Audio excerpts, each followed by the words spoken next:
So this is just a quick video showing you how I'm installing my multi-star motors to my Hexcopter frame. These are 4822 390 kV motors.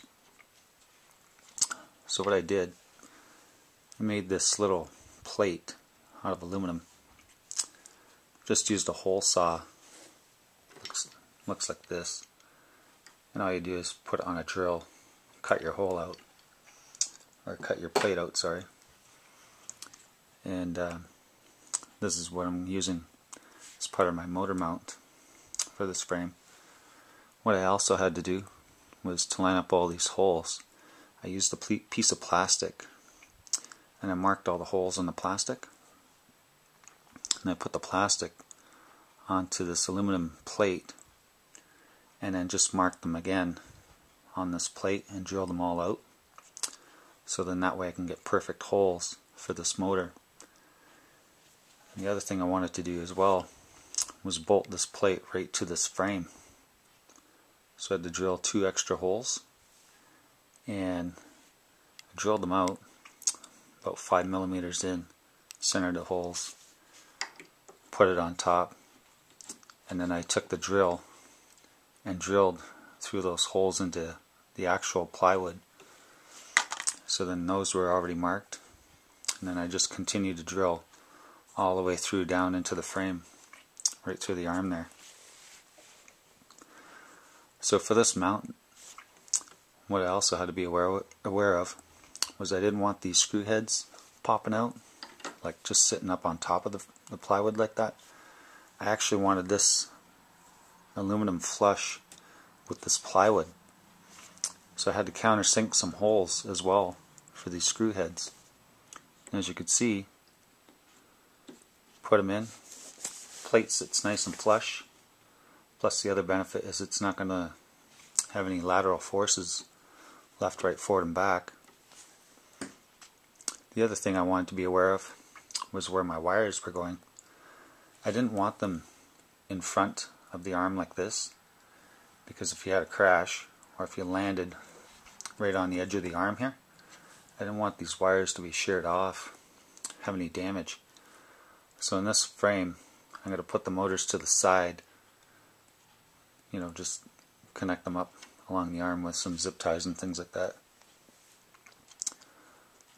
And for this mount to bolt it on, what I'm using is number 6 32 1.5" screws. These are machine screws, and that's a number 6 washer, flat washer. So where that goes is right to the top of the head there. And I'm using a number 6 nylon locking nut. And the reason I'm using a locking nut is because if there's any vibration on this motor, that nut's not going to come off. It's going to stay right where it is. Okay. So the way this works is this machine screw comes up through the bottom, through every hole that's been drilled, through the plywood, the aluminum tube, this piece of plywood, up through this aluminum plate here. Okay, so the way it works is you take the screw, bring it up all the way through to the top. Okay, just so it sticks to that plate slightly, because then what you want to do, okay, so just like that, comes up through.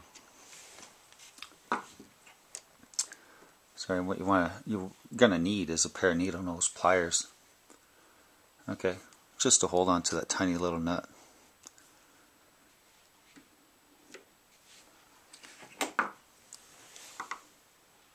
Then, so hard to do this in reverse, but